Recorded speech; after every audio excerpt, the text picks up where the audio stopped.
네, 안녕하세요. 해커스 한국사 안지영입니다. 해커스 한국사 능력 검정 시험 2주 합격 기본편 진행하고 있습니다. 이제 드디어 조선시대를 기출문제로 마무리해보는 시간입니다. 그동안 배웠던 조선시대 내용이 좀 많았죠? 그 조선시대 내용을 실제 기출된 내용을 가지고 대표성을 갖는 문제들로 한번 살펴보도록 하겠습니다. 네, 첫 번째 문제 한번 보겠습니다. 55회 기출에 나왔던 문제고요. 다음 대화가 이루어진 시기에 볼 수 있는 모습으로 적절한 것을 고르는 문제입니다. 지금 자료가 나와 있어요. 어떤 왕이 있는데 박연 등이 새로 아악을 정비해서 바쳤으니 논공행상을 하려고 하는데 어떠한가? 논공행상 혹시 무슨 말인지 아시나요? 이 논공행상은 어떤 일을 했을 때 여기에 적절한 어떤 보상을 해주는 게 있어요. 어떤 일을 했을 때 보통은 계국공신들한테 논공행상을 한다 이런 식으로 많이 쓰죠. 공을 세운 신하들에게 그 공에 맞춰가지고 뭔가를 적당한 어떤 보수를 주는 그런 것을 논공행상이라고 합니다.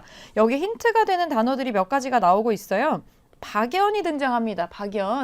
박연이 아악을 정비를 했대요. 박연이 힌트고 아악 정비에 참여한 모두에게 차등을 두어서 상을 주는 것이 마땅하옵니다. 라고 되어 있습니다. 아악은 음악을 정비했다라는 건데 박연이라는 분이 등장해서 아악을 정비한 거는 세종 때라고 보시면 되겠습니다. 여러분 그 부메랑처럼 생긴 편경이라는 악기가 있어요. 이 박연이 편경을 만들어서 세종에게 이제 보여줬었던 에피소드로도 유명하죠. 그래서 세종이 이 소리를 남들은 아무도 듣지 못하는 요 소리, 조그마한 돌 부스러기가 들어가 있는 요 소리의 미세한 차이를 세종이 알아내서 요거를 음을 정비를 했다라는 에피소드를 또 가지고 있습니다. 박연이 나오는 것은 세종 때 조선 초기로 여러분들이 아시면 될 것 같고요. 정확히는 이 임금님은 세종대왕이 되겠습니다. 자, 세종 시기에 볼 수 있는 모습으로 적절한 것을 고르는 거네요. 자, 보기 한번 보겠습니다. 단성사에서 공연을 하는 배우.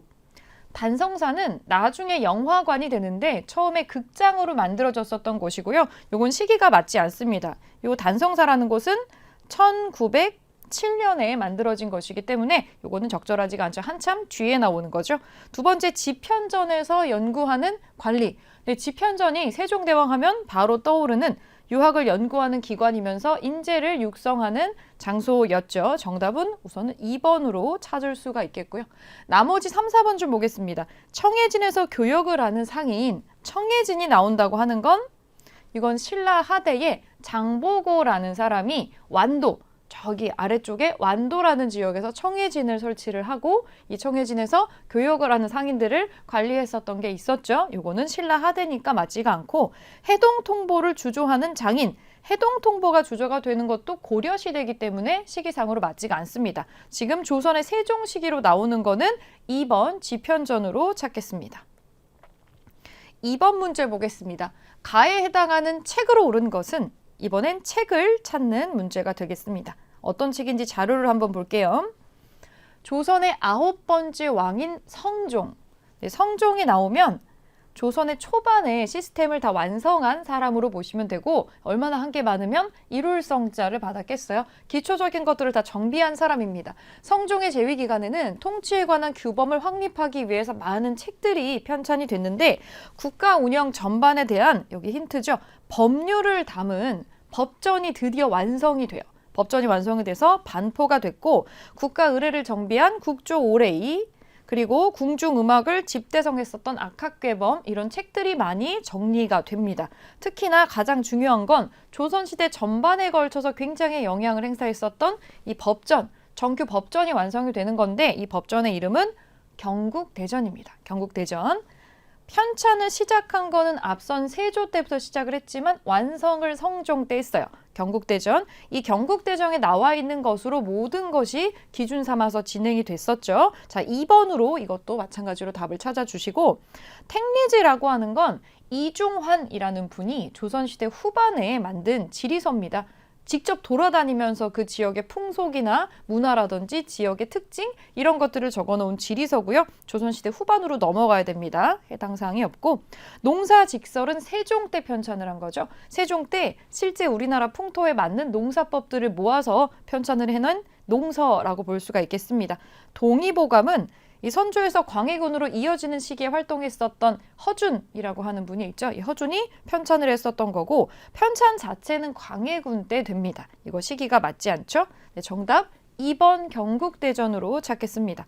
성종이 만든 책들이 어떤 것이 있는지 한번 잘 기억해 주시고 경국대전을 완성해서 반포한 건 굉장히 중요하죠. 그게 완성이 됐기 때문에 조선 초반에 어떤 만들어 갔었던 시스템이 마침내 9번째 임금이었던 성종 때의 완성형이 되었다라고 볼 수 있겠습니다.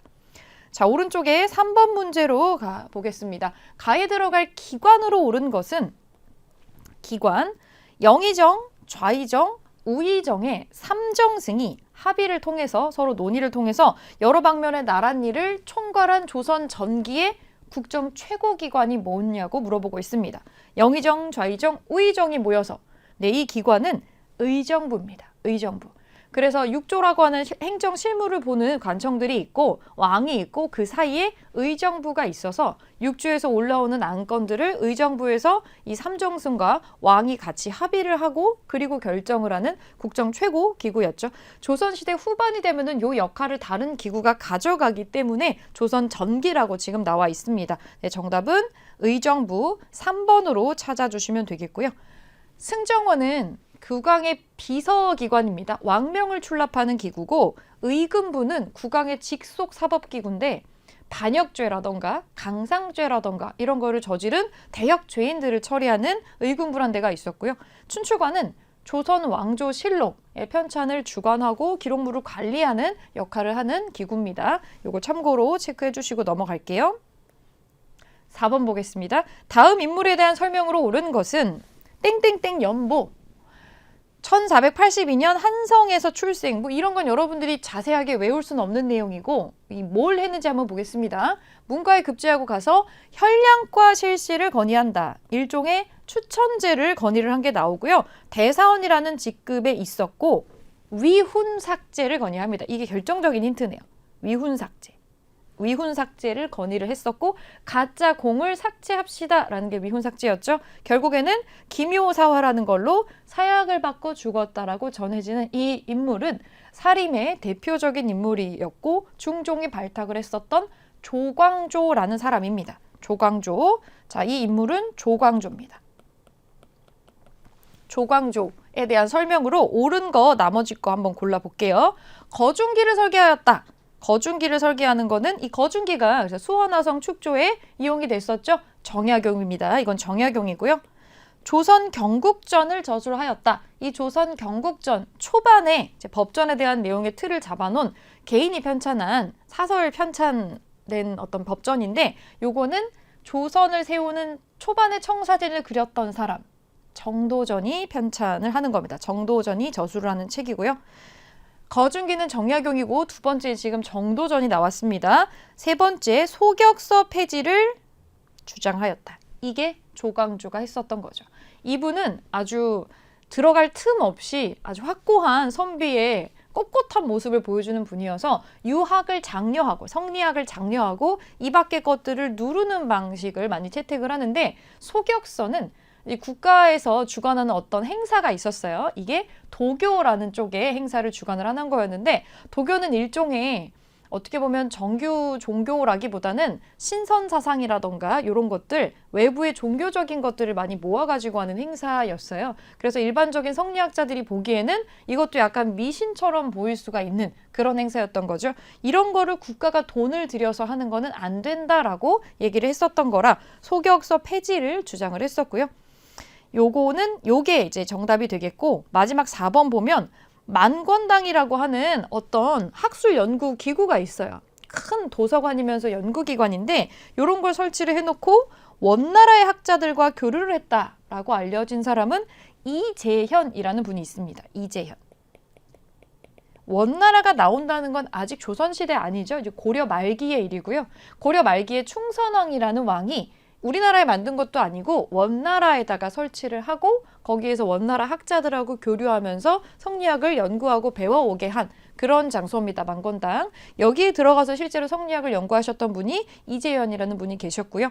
네, 정답 3번으로 찾아주시고 나머지에 누구누구가 해당하는지도 여러분 간단하게 메모하고 넘어가겠습니다. 네, 저희 4번까지 지금 진행했고 다음 장 넘겨서 5번 보겠습니다. 가 인물에 대한 설명으로 옳은 것을 찾아볼게요. 옳은 것. 이곳은 안동에 있는 병산서원입니다. 힌트, 안동에 있고요. 병산서원. 땡땡땡, 가라는 인물의 학문과 업적을 기리기 위한 서원입니다. 서원이 원래 그런 기관이죠.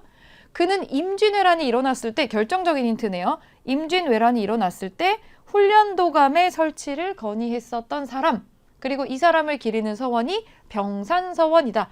지금도 안동 지역에 가면은 굉장히 유명한 관광지로 조성이 되어 있어요.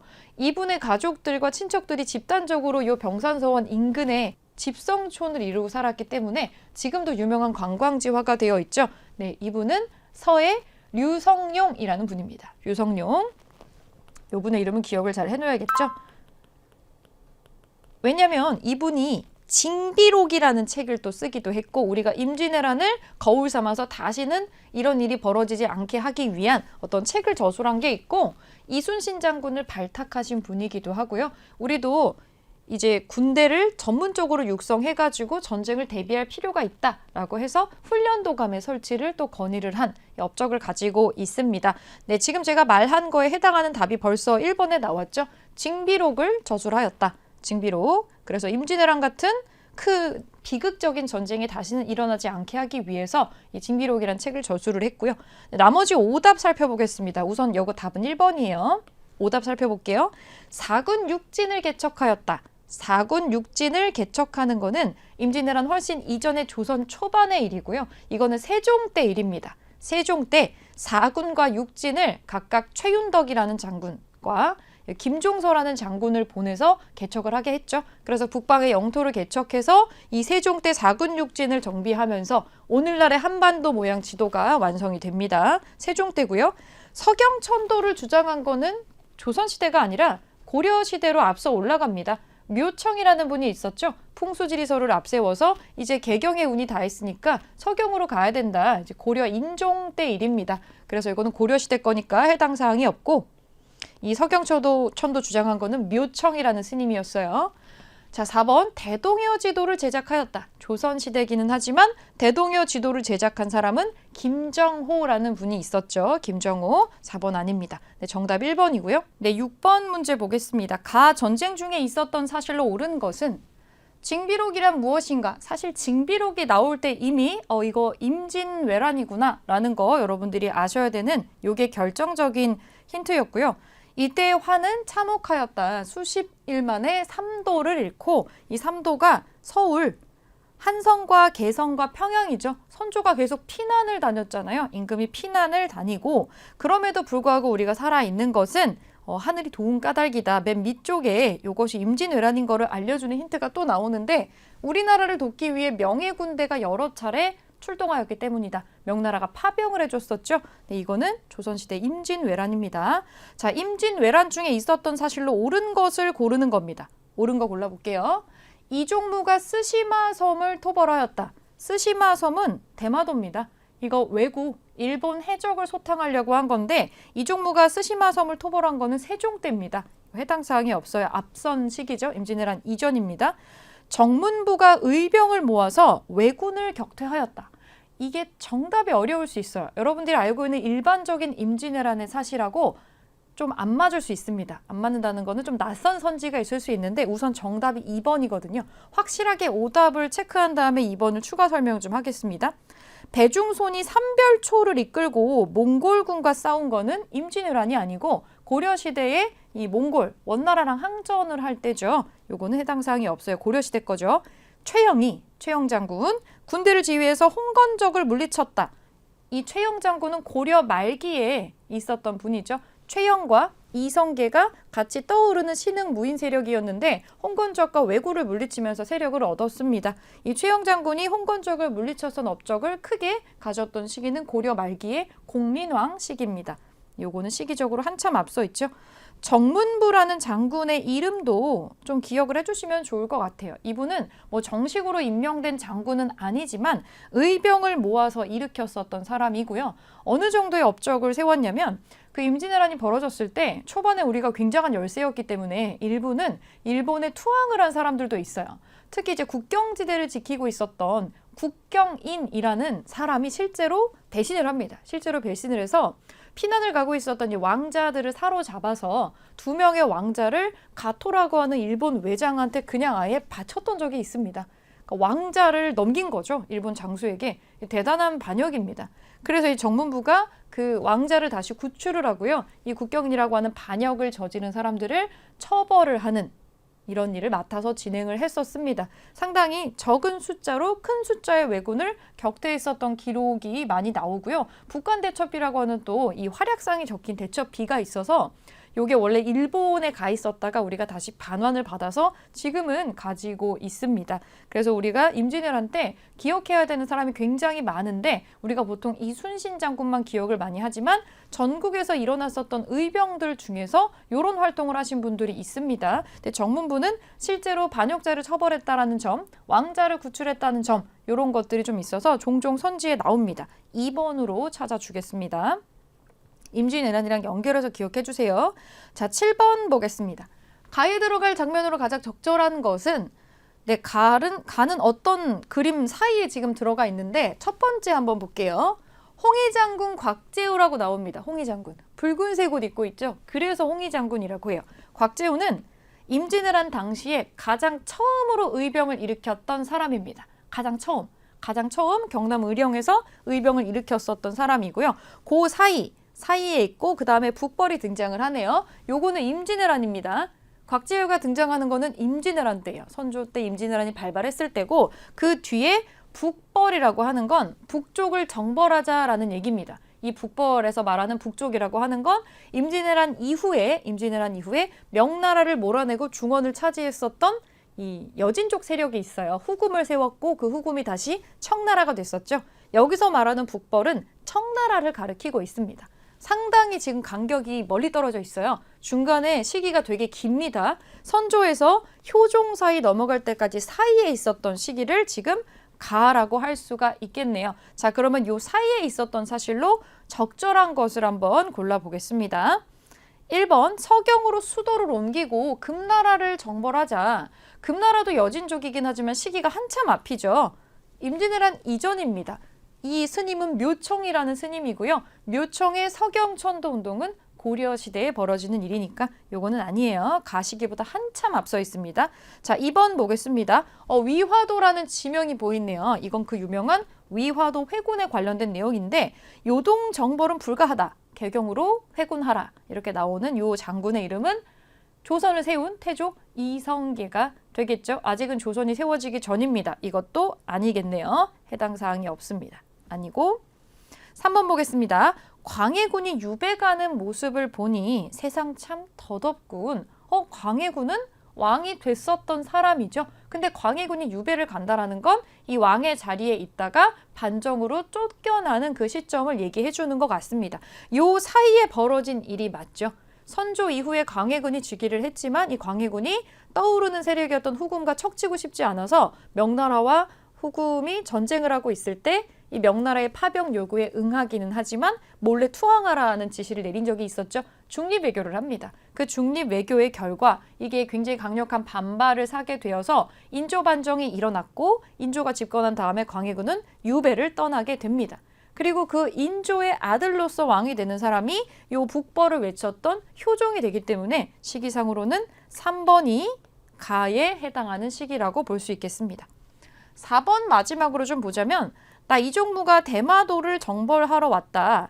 이종무가 대마도, 스시마를 정벌했던 건 한참 이전입니다. 세종 때 시기이기 때문에 요거 시기적으로 맞지가 않아요. 그래서 정답은 3번입니다.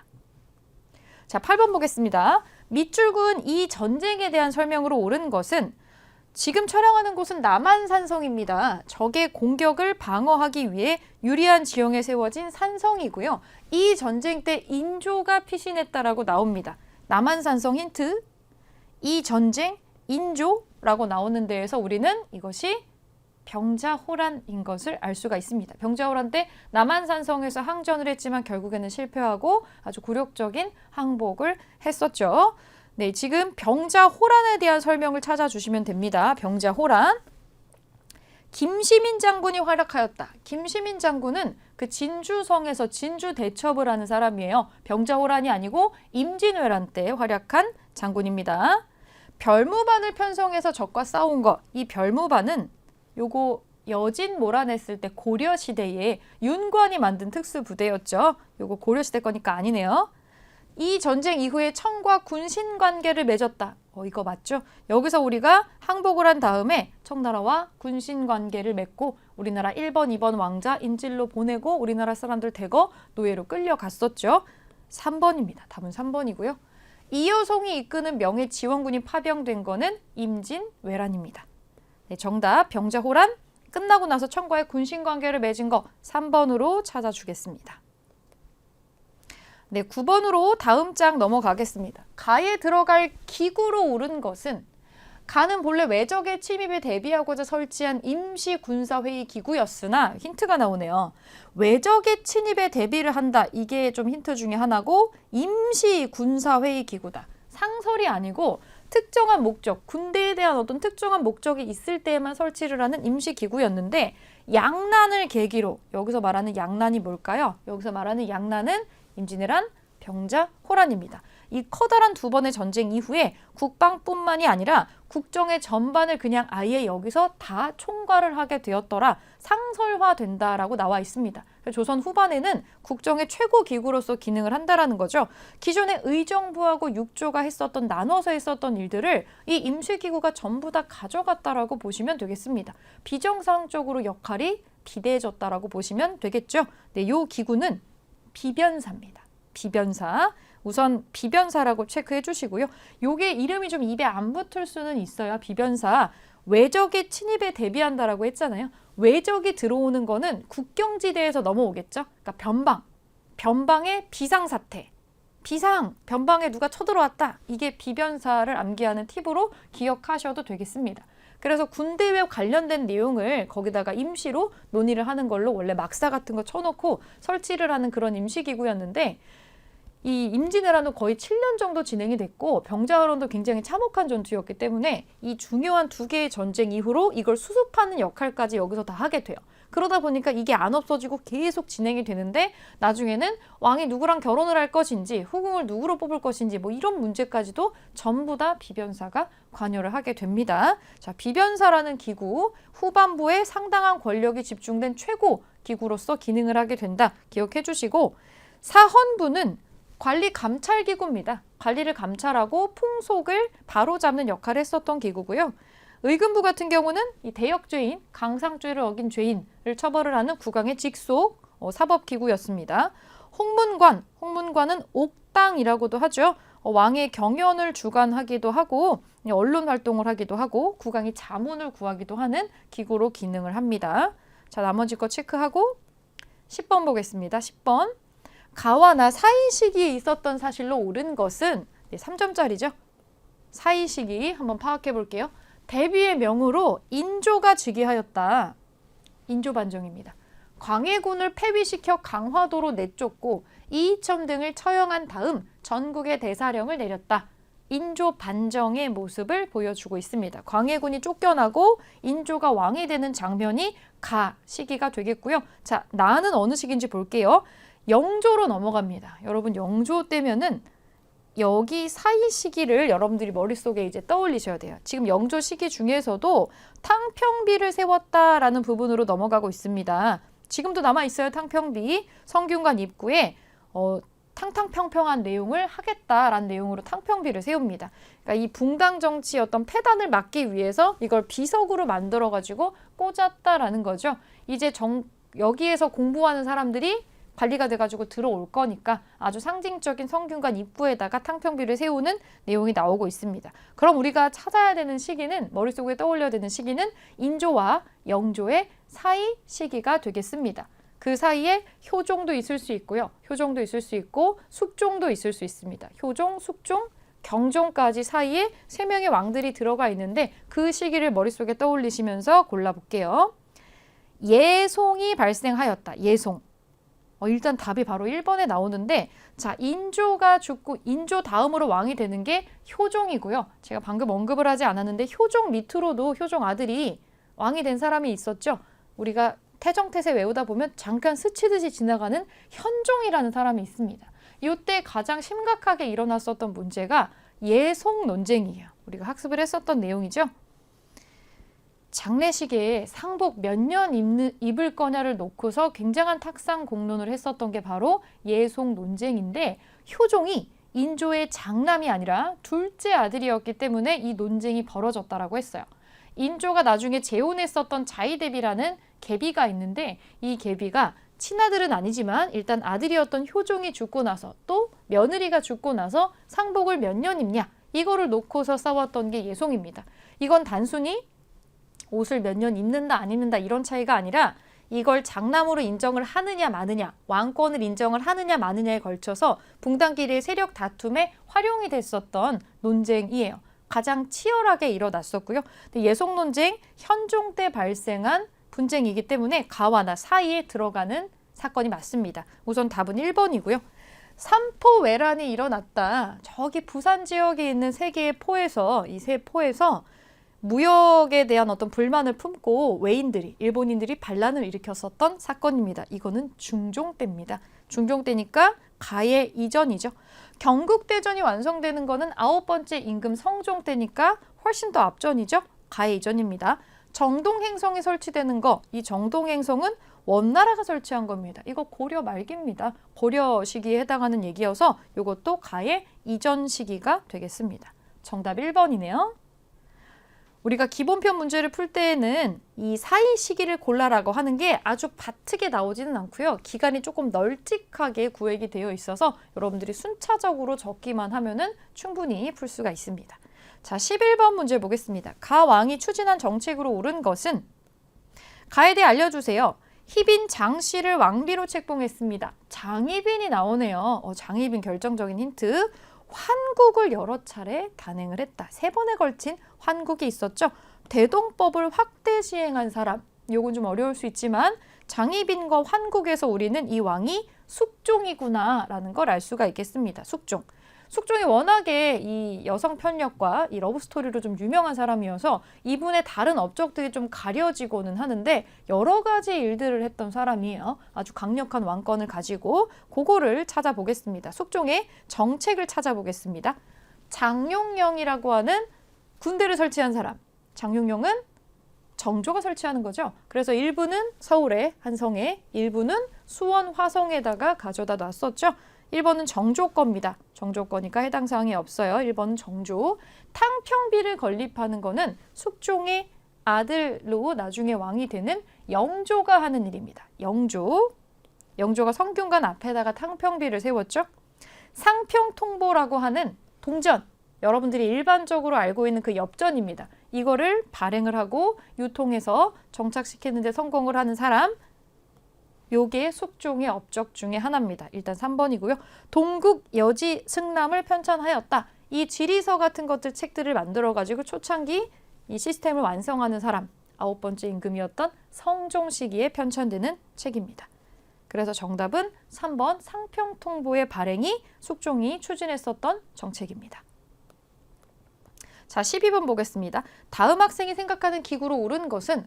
왕실의 도서관이자 학문 연구기관으로 엄청난 힌트가 있죠. 정조의 개혁 정치를 뒷받침했다. 처음에는 도서관이야 라고 만들었던 거.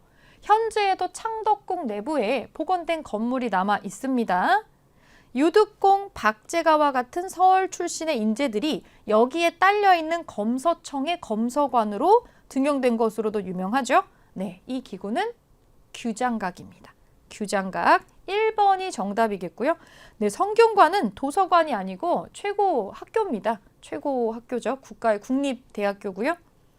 집현전은 세종 때 만든 거죠. 세종 때 만들었던 유학의 연구기관이면서 인재, 육성, 뱅크 같은 역할을 했었던 거고, 홍문관은 규장각이랑 같은 시기에 있긴 했지만 왕의 자문기구이면서 경연을 주관하는 기구였습니다. 자, 나머지 거 체크하고 넘어가겠습니다. 네, 다음 장 넘어가서 13번 보겠습니다. 가 사건에 대한 설명으로 옳은 것은?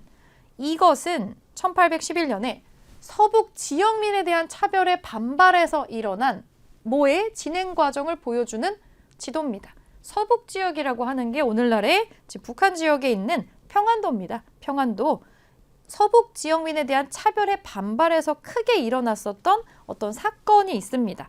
이거는 홍경래의 난입니다. 그 지역민에 대한 차별과 여러 가지 안 좋은 것들이 겹치면서 이 몰락한 양반이었던 홍경래가 사람들을 모아서 진행을 했었던 굉장히 커다랗게 일어났었던 반란이었죠. 홍경래의 난. 홍경래의 난이라고 명명이 되어 있는 사건이니까 당연히 주모자는 홍경래라는 사람이 들어가겠죠. 그래서 정답은 우선 1번에 홍경래가 봉기를 주도하였다라고 나오는 1번 체크해 주시면 되겠고요. 서경천도를 주장하면서 일어났다. 이건 묘청이 하는 거죠. 고려시대입니다. 고려시대에. 백낙신의 횡포가 계기가 되었다. 이거는 한 50년 뒤에 일어나는 일입니다. 한 50년쯤 지나면 이 백낙신이 경상 우병사로 왔었던 탐관오리입니다. 굉장한 착취를 했고요. 여기에 불만을 품고 이게 일어났었던 지역은 완전 반대쪽에 남쪽으로 내려가야 됩니다. 쭉 남쪽으로 내려가서 이 진주 지역에서 일어났었던 이 봉기라고 보시면 돼요. 임술 농민봉기라고 있습니다. 그게 3번에 해당하는 내용이고 특수행정구역인 소의 주민이 참여하였다. 이 고려시대 향, 소, 부곡이라는 분명히 일반인이기는 한데 실제로 일반인보다 못한 여러 가지 세금이나 차별을 받고 있었던 특수행정구역이 있었죠. 그 중에서도 수공업에 종사했었던 소의 주민들이 특히 힘들었다라고 되어 있습니다. 이거 고려시대 얘기인데요. 고려시대 때 무신정권기가 있었잖아요. 굉장히 복잡하게 무인들이 정치를 쥐고 흔들었던 시기가 있었는데 당연히 백성들의 삶은 좀 힘들었고 그 중에서도 소에 사는 사람들이 좀 힘들었던 것 같아요. 그래서 그 지역에 있었던 사람들이 크게 봉기를 일으키면서 사회가 굉장히 불안정했던 시기가 고려의 무신정권 시기입니다. 그때 공주 명학소란 데가 있어요. 공주 명학소에서 망이망소이라는 형제가 또 크게 반란을 일으켰던 게 있어서 그 기록이 남아 있습니다. 4번은 고려시대 무신정권기로 보시면 되겠습니다. 여기 해당 사항이 없죠. 자, 홍경래의 난에 대한 문제여서 1번으로 정답 찾아주고요. 14번 보겠습니다. 14번. 밑줄 그은 봉기 이후에 정부의 대책으로 오른 것은, 자, 봉기가 뭔지 볼게요. 무슨 팜플렛인데 타오르는 횃불이라고 돼 있고 유계춘, 여기 힌트죠. 유계춘, 백낙신, 박규수가 있습니다. 탐관오리가 판치던 세도정치 시기랍니다. 여러분들 세도정치 시기라고 하면 우리 머릿속에 떠올려야 되는 왕이 몇 명 있어요. 순, 헌, 철로 이어지는 3명의 힘없는 왕들이 나오죠. 세도정치 시기. 백낙신, 경상 우병사로 내려갔었던 백낙신의 횡포가 크게 달해서 유계춘을 비롯한 몰락 양반들이 힘을 모아서 반란을 크게 일으켰고 이거를 수습하는 과정에서 나라에서 파견한 조사관의 역할을 했었던 사람이 박규수입니다. 박규수가 안핵사라는 걸로 임명이 되어서 사건의 진상을 조사하기 위해서 파견이 됐었죠. 시기상으로는 철종 시기가 되겠습니다. 그래서 이 박규수를 파견을 했었더니 보니까 얘네들이 이유 없이 봉기를 한 게 아니고 경상 우병사 백낙신이 엄청나게 착취를 해서 여기에 못 이겨서 사람들이 일어난 거더라. 이거는 이들의 잘못이 아니라 백낙신의 탐관오리의 어떤 나쁜 짓이 훨씬 심하니까 이거를 원래 자리로 돌려주는 게 가장 중요한 문제다라고 박규수가 사건 진상 보고서와 함께 건의를 올리는 게 있어요. 흔히 예전에 그 조선 후반에 보면 세도정치 시기에 삼정의 문란이라고 이 세금과 관련된 게 굉장히 혼란스러웠던 시기가 있었죠. 말도 안 되게 징수를 2중, 3중으로 부과를 하고 도저히 낼 수 없는 금액이 나오고 이런 것들 때문에 백성들이 힘들었던 시기가 있었는데 대표적인 삼정의 문란으로 일어났었던 가장 큰 농민 봉기라고 보시면 되겠습니다. 임술 농민 봉기가 되겠죠. 그래서 이 보고서를 받고 나서 이 건의를 받아들여서 삼정의 문란을 원상복귀시킬 수 있는 어떤 기구를 설치하라고 하죠. 그것은 바로 삼정 이정청이라는 기구였습니다. 요거를 설치를 해서 삼정의 문란을 다시 수습을 해라라고 이제 지시를 내렸었죠. 그래서 정답이 3번인데요. 오답을 하나씩 보겠습니다. 흑창도 빈민을 구제하는 이제 곡식 창고라고 보시면 되는데 흑창을 설치했었던 거는 한참 앞으로 올라가야 됩니다. 이거 태조 왕건이 설치를 했던 거니까 고려시대 거예요. 시내 통공을 실시를 해서 상업을 활성화시키려고 했던 것은 정조입니다. 정조고요.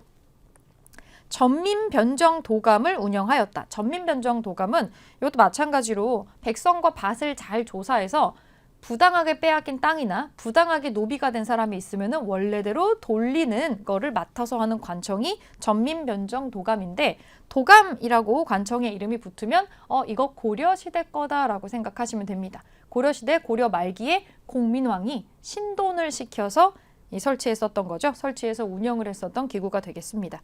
그래서 정답은 3번입니다. 임술농민봉기 당시에 안핵사 박규수를 파견을 해서 박규수의 조사와 건의를 받아들여서 삼정의 문란을 수습하는 삼정이정청을 설치했더라. 요거 기억해 주시고, 자, 오른쪽 페이지 넘어갈게요.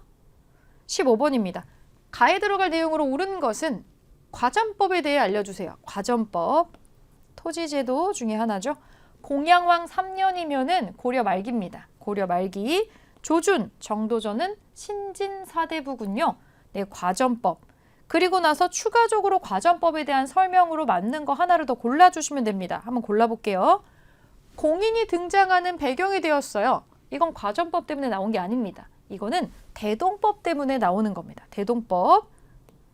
공인은 관청, 나라에서 필요한 물건을 사서 공급해주는, 대리구매해주는 사람인데, 왜냐면 대동법이 실시가 되니까 이전까지는 관청에서 필요로 하는 특수한 물건이나 현물들을 공납이라고 해서 특산물로 전국에서 거둬들였었는데, 이게 너무 폐단이 심하니까 그냥 이 공납도 쌀이나 곡식이나 동전처럼 토지 세금이랑 똑같이 내자라고 이렇게 나왔던 거예요. 그러니까 실제로 국가가 거둬들여야만 하는 특정한 어떤 물품이나, 그러니까 세금으로 받았었던 특정 물품, 현물 같은 것들을 받지 못하게 되니까 이거 공급은 해야겠고, 그래서 대동법을 실시하면서 대신에 이거를 대리구매해가지고 국가에 납품을 해주는 사람, 공인이 등장을 하게 됐었던 거죠. 이건 대동법이랑 관련 있는 선지였어요. 자, 2번 토지 소유자에게 지계를 발급하였어요. 지계는 오늘날의 현실적인 어떤 근대적인 땅 문서라고 보시면 됩니다. 지계 발급이 되는 거는 이 고종 때 대한제국 시기로 좀 들어가야겠죠? 요거 아닙니다. 전지와 시지를 품계에 따라서 나누어 주었다. 시지가 땔감을 주는 거죠. 이거는 고려시대 토지제도인 전시과제도인데 과전법 이전 시기의 고려시대 토지제도입니다. 아닙니다. 자, 4번 전직과 현직 관리에게 토지의 수조권을 지급한다. 이게 과전법이죠. 수조권이 뭔가요? 수조권. 그 지역의 소유권, 이거 가져. 이게 아니라 특정 A라는 지역에서 나오는 세금의 일부를 거둬들일 수 있는 권리를 수조권이라고 합니다. 이 과전법은 수조권을 지급하는 거였고요. 전직과 현직 관리에게 우선은 다 부여를 하는 것으로 처음에 설정이 됐었죠. 정답은 4번입니다. 과전법에 대한 설명. 16번 보겠습니다. 밑줄근 제도로 옳은 것은 공납을 특산물 대신 위에서 나왔던 선지가 관련된 문제가 나오네요. 공납을 특산물 대신 쌀이나 옷감, 동전으로 납부하는, 그러니까 일반적인 걸로 납부를 하게 하는 거죠. 좀 더 편하게 이걸로 납부하는 요 제도를 전라도에서도 시행을 한다는군. 좋은 소식이다. 얼마 전에 돌아가신 김육대감의 공이 매우 컸다고 하더군. 네, 요것은 공납을 곡식과 동전과 옷감으로 이제 하게 하는, 이렇게 바꾸는 대동법이라고 하는 제도입니다. 대동법 3번이 되겠고요. 과전법은 방금 위에 설명이 있었죠. 과전법은 공납제도에 해당하는 게 아니었고, 이 과전법은 토지제도입니다. 토지제도고, 균역법을 실시하는 사람은 영조인데, 그 군대를 면제받기 위해서 내는 군포라는 게 있었어요. 군포를 1년에 2필을 내는 게 있었는데 그게 부담스럽다고 해서 한 필로 50%를 확 삭감을 해줬던 제도입니다. 요거는 영조 때 실시하는 군역에 해당하는 거고요. 영정법은 인조 때 실시했던 거예요. 인조 때. 전쟁을 겪었잖아요. 병자호란 겪고 막 정신없이 나라가 막 쑥대밭이 되었으니까 그 이전까지 세종대왕이 땅의 어떤 비옥도랑 풍흉을 나눠가지고 아주 디테일하게 이 공법을 만들어 놓고 세금을 걷는 게 있었는데 그게 지금 다 소용이 없어진 거예요. 임진왜란과 병자호란을 겪으면서 국가의 땅이 쑥대밭이 됐기 때문에 이전과 같은 수준의 어떤 곡식을 거둬들이는 게 불가능하다고 판단을 한 거죠. 그래서 백성들의 삶을 안정시키기 위해서 그냥 아예 완전히 세금을 확 줄여줍니다. 이 영정법은 이런 여러 가지 비율을 두는 게 아니라 그냥 완전히 확 줄여서 토지 1결당 뭐 4두, 6두 정도로 완전히 확 줄여가지고 세금을 고정적으로 전세를, 토지세를 거두는 법이었어요. 그래서 사람들의 생활을 안정화시키려고 했었던 토지의 제도 중에 하나입니다. 이거는 인조 때예요. 이렇게 알아두시고 지금 여기 설명에 나왔던 것은 공납에 해당하는 대동법이 되겠습니다. 대동법. 대동법 문제는 자주 나옵니다. 꼭 특징을 기억해 주시고 자, 다음 페이지 17번 보겠습니다. 가에 들어갈 내용으로 옳지 않은 것은 조선 후기 상업에 대해서 이야기해 본다고 합니다. 우리가 찾아야 되는 거 옳지 않은 거예요. 3점으로 지금 배점 들어가 있습니다. 경강상인이 한강을 무대로 운송업에 종사를 했다. 조선시대 후반이 되면 상업의 모습이 상당히 많이 바뀌게 됩니다. 우리가 정조 때 시내통공이라는 걸 통해서 누구나 상업에 종사할 수 있도록 규제를 일정 부분 풀었죠. 시전상인의 어떤 특권, 유기전만 빼놓고는 이 난전을 혁파하는 권리를 없애버리는 아주 특단의 조치를 취하기도 했는데 조선 후기 상업은 크게 발전을 하게 되고요. 경강상인이라는 상인들이 있죠. 한강이 굉장히 길죠. 한강이 동에서 서쪽으로 되게 크게 흐르는데 그 중에서도 용산 일대를 흐르는 특정 구간, 그러니까 곡식선 같은 게 쫙 모이는 구간이 있어요. 특별히 그 구간을 따로 떼가지고 경강이라고 부릅니다. 온갖 배란 배들은 그쪽으로 다 모인다고 보시면 돼요. 예전에 무거운 세금이나 곡식이나 이런 거를 옮기는데 가장 효과적인 거는 아무래도 배였기 때문에 운송한다고 한다면 배만한 게 없었겠죠. 그 모든 물자를 싣는 배들이 전부 경강 쪽으로 모여요. 그러니까 거기에 세금을 왔다 갔다 세곡선만 1년에 막 10,000척 정도 왔다 갔다 했다고 하니까 굉장히 북적이는 포구가 조성이 되어 있었겠죠. 그래서 경강상인이 한강 일대를 중심으로 물자를 옮기는 운송업 같은 거에 종사를 했다라고 나오고 그 밖에 기타 등등에 해당하는 거를 여러분이 알고 계시면 되는데 지금 우리가 골라야 되는 건 그 모습이 아닌 것을 고르는 겁니다. 조선 후기 상업의 모습이 아닌 거 골라볼게요.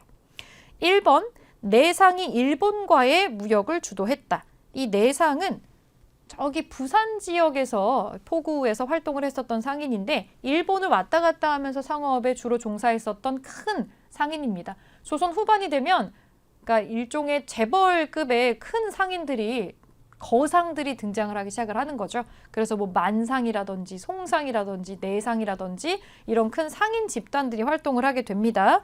일본과의 무역을 주도했었던 상인 거상 집단이 내상입니다. 이건 맞는 얘기고요. 병란도에서 송나라와 무역이 이루어졌다. 일단 병란도라는 지명과 송나라라는 왕조로 봤을 때 이것은 조선 후기가 아닙니다. 이것은 고려시대로 거슬러 올라가야 되죠. 고려시대 예성강 하구에서 국제무역항으로 이름을 날렸던 병란도가 나오고 있습니다. 요게 해당 사항이 없겠네요. 정답은 2번입니다. 2번이 되겠고요. 나머지 오답 한번 살펴보겠습니다. 우선 정답은 2번이에요. 관청에 물품을 조달하는 공인이 활동했다. 조선시대 후반에 대동법이 실시가 되면서 공인이 활동을 하게 됩니다. 국가에서 관청에서 필요로 하는 물품을 조달하는 사람이죠. 정기시장인 장시가 전국 각지에서 열렸다. 그동안은 시장을 만드는 것도 여러 가지 제약을 많이 받고 있었죠. 조선 전기에서 중기까지만 하더라도. 그런데 조선 후반이 되면 상업을 진흥하는 정책이 펼쳐져서 정기적으로 열리는 상인 장시들이 열리게 됩니다. 그럼 여기에 맞춰가지고 정기적으로 열리니까 여기에 왔다 갔다 하는 상인들이 있을 수가 있고 상업이 활성화될 수밖에 없겠죠. 그런 모습을 연결해서 기억해 주시고요. 아닌 것은 고려시대 거가 하나 끼어 있었던 2번입니다. 자, 아래쪽에 18번 보겠습니다. 가에 들어갈 문화유산으로 옳은 것을 볼게요. 국립고궁박물관, 미국에서 귀환을 한 국립고궁박물관에 있는 건데 조선시대 과학기구고 결정적인 힌트네요. 해시계라는 별칭으로도 불립니다. 그림자로 시간을 측정하는 기구야. 동지나 하지와 같은 절기도 알 수가 있어. 해시계의 원래 이름, 한자로 써있는 이름 찾아주면 되겠죠? 요거 아마 본 적도 있으실 거예요. 그렇습니다. 앙부일구가 되겠죠. 이게 해시계죠. 자경루 같은 경우에는 이제 물시계라고 알려져 있는 거고 치구기는 강수량을 재는 거고요. 혼천이는 천체의 운행을 관측하는 기구죠. 네, 정답 3번이고요. 19번 보겠습니다. 19번 가에 들어갈 문화유산으로 옳은 것은 151년 만에 옮겨지는 조선 왕조의 신주. 신주 이제 위패죠. 일종의 신주단지라는 말 들어보셨죠? 아주 귀하게 모시는 왕들의 이름과 그런 것이 써있는 나무판입니다. 그건데 굉장히 여기는 역대 왕과 왕비의 신주니까 되게 중요한 거겠죠. 날짜를 보시면 지금 종묘가 그 종로 한복판에 있는 종묘가 정전이 보수공사를 하고 있어서 실제 나왔던 뉴스 기사를 토대로 출제된 문제입니다. 거기 정전을 보수공사를 하게 되어서 그 안에 있었던 역대 왕과 왕비들의 조선 왕과 왕비의 신주를 꺼내서 일단 임시로 창덕궁 안쪽에 있는 선원전으로 옮기는 행사를 했다라는 건데요. 그래서 그 기사를 토대로 여기가 어디냐라고 물어보고 있습니다. 조선의 역대 왕과 왕비의 신주를 모셔두고 제사를 올리는 이곳은 종묘입니다. 종묘. 유네스코 세계문화유산으로 지정되어 있는, 등재가 되어 있는 장소죠. 네, 종묘로 찾아주시면 되시고요. 많이 헷갈리는 것 중에 사직단이 있는데 이 사직단은 현재 예전 모습이 그대로 남아있지는 않아요. 흔적만 좀 남아있고 사직단은 곡식의 신과 토지의 신에게 제사를 드리는 곳입니다. 그래서 종묘와 사직을 묶어서 많이 얘기하죠. 우리가 또 농사 국가다 보니까. 그래서 종묘 사직을 보존하소서 이런 내용이 사극에 종종 나오기도 합니다. 알아두시고 성균관은 학교입니다. 여기는 대학교고요. 도산서원은 이건 퇴계 이황을 기리는 서원이죠. 요거는 일반적인 개인이 일반적인 집단들이 만들었던 학교 겸 제사 지내는 장소인데 국가의 왕과 왕비를 모시는 곳은 아니기 때문에 요거는 해당 사항이 없습니다. 종묘 찾아주시고 넘어갈게요. 20번 보겠습니다.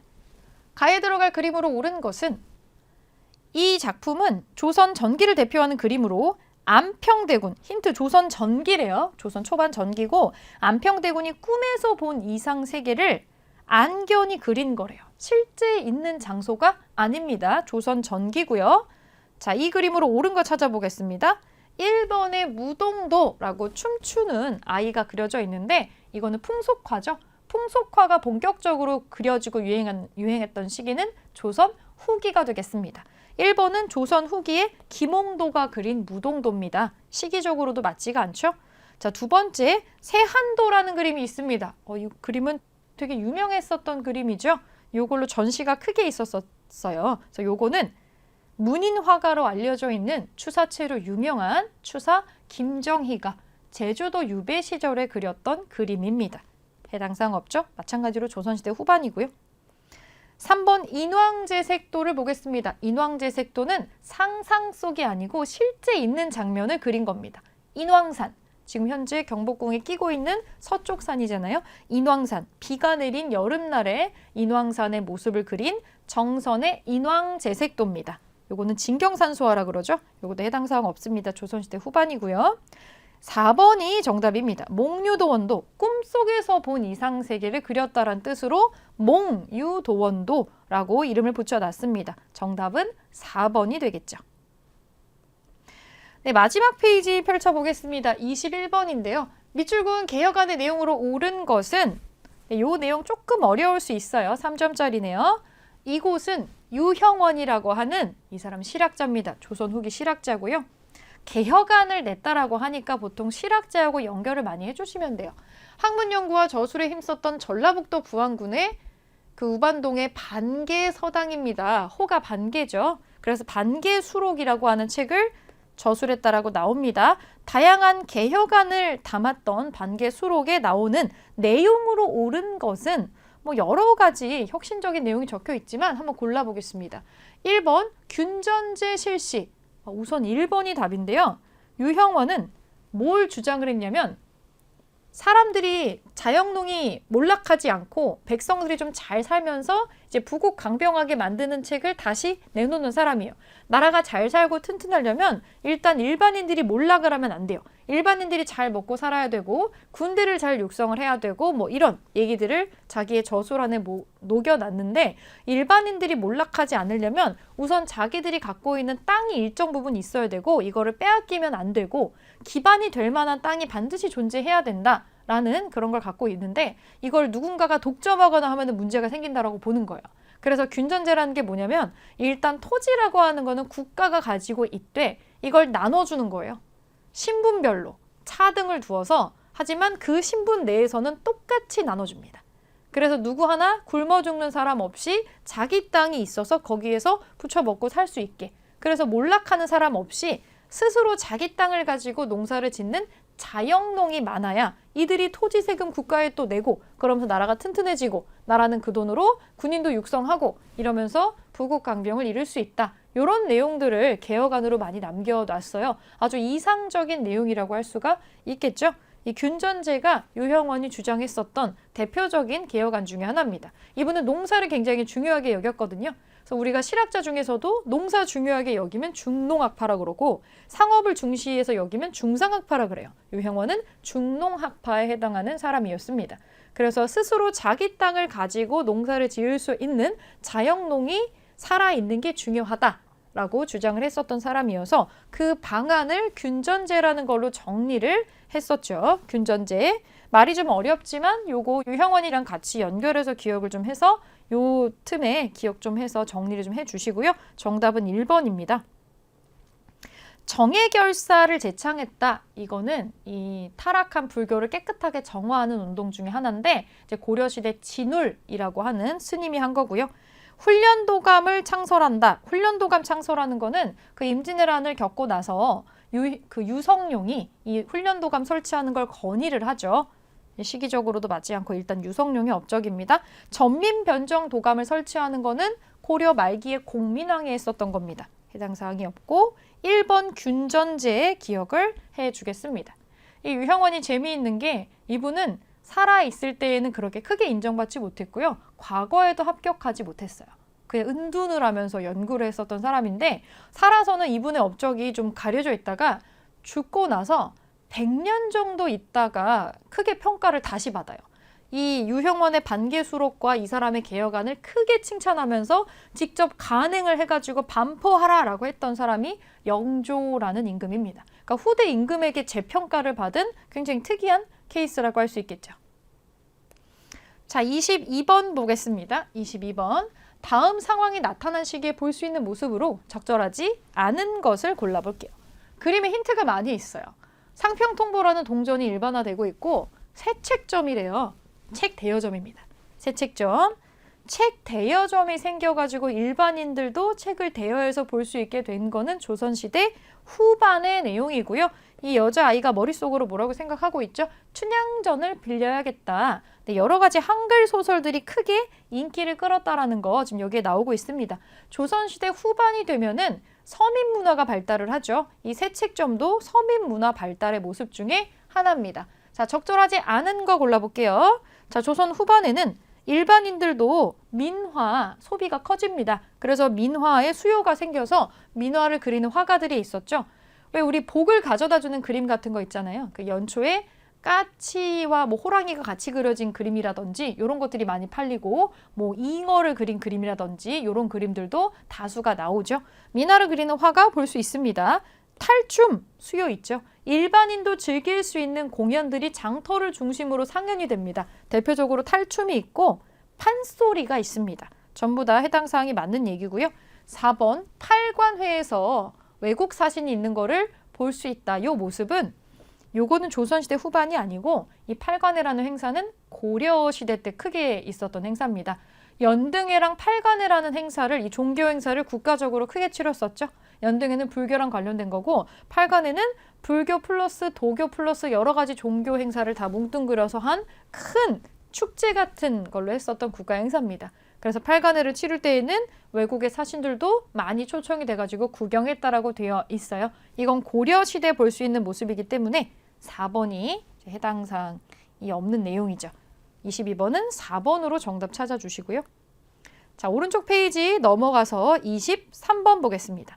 가에 들어갈 인물로 옳은 것은 추사, 엄청난 힌트가 있죠. 조선 서예의 새 지평을 열다.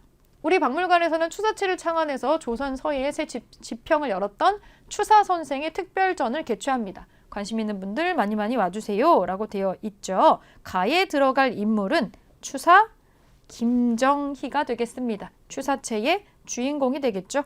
허목이라는 사람은 그 남인 쪽의 거두가 되겠는데요. 나중에 또 실각을 하게 되는 인물이죠. 숙종 시기에. 송시열은 서인 쪽의 거두였던 인물이고 최재공은 영정조 시기에 활동했었던 명재상으로 아시면 되겠습니다. 일단 추사라고 하는 김정이라는 인물, 이분이 추사체라는 글자로도 유명하고요. 이 비석에 있는 거를 탁본을 떠가지고 글자를 연구하는 금석학자로도 유명해요. 그 진흥왕 북한산 순수비를 밝혀낸 사람이기도 하고, 그리고 그림에도 조예가 깊어서 세한도 같은 그림이 크게 사람들의 관심을 끌었었기 때문에 여러 방면에 걸쳐서 나올 수 있는 사람이에요. 추사 김정희의 이 주요된 활동과 내용들은 좀 같이 묶어가지고 기억을 좀 해놓을게요.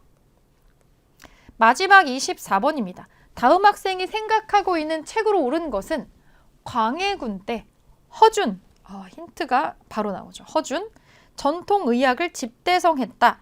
유네스코 기록유산으로까지 등재가 되었다. 네, 허준이 편찬한 이 전통의학의 집대성한 책은 동의보감이죠. 동의보감입니다. 동의보감, 일단 답은 1번이고, 목민심서는 정약용이 편찬한 책이죠. 지방과는 뭐뭐뭐뭐 어떻게 해야 된다. 덕목을 적어놓은 책이고, 열화일기는 박지원이 연행사로 청나라에 따라갔다가 보고 듣고 생각한 거를 적은 일종의 여행기에 가깝습니다. 향약집성방은 이것도 약간 구급 약품 같은 거를 약재를 어떻게 써야 되는지를 정리한 의석이는 한데, 요건 조선 초반에 세종 때 이제 간단하게 편찬해서 만들어진 의석이기 때문에 집대성을 한 건 아니고요. 일단 허준 시기가 아니고 더 앞선 시기로 들어가죠. 네, 그래서 정답은 1번으로 찾아주시면 되겠습니다. 네, 조선시대가 내용이 좀 방대한 편이에요. 그래서 다른 파트에 비해서 기출정리도 좀 문제가 많이 들어가 있는데, 내용이 방대한 만큼 여러분들이 배울 게, 공부해야 할 게 좀 많기는 합니다. 하지만 범위가 넓은 거의 장점은, 범위가 넓으면 세세하게는 잘 안 나오고 뭔가 중요한 거를 포인트를 묶어서 내려고 하겠죠. 근데 중요한 것들은 어느 정도 정리가 되어 있어요. 강조되는 부분들이 있고 빈출되는 키워드가 있습니다. 여러분들 앞에서 배웠던 내용들 머릿속에 다시 한번 떠올려 보시고, 이 문제 푸신 내용에서 한번 쭉 정리하셨으니까 여러분들 개인적으로 뒤쪽 페이지에 키워드로 단원 마무리하는 페이지가 여러 페이지가 나와 있습니다. 여기에 키워드를 적어 넣으실 수 있으시면 여러분들 조선시대 핵심적인 내용은 다 정리하시는 거니까 이 키워드 단원 마무리하는 거 꼭 한번 채워 넣으셔서 조선시대 정리해 주시길 바라겠습니다. 네, 여기서 조선시대는 마무리하고요. 다음 시간부터 근대 파트로 다시 한번 시작해 보겠습니다.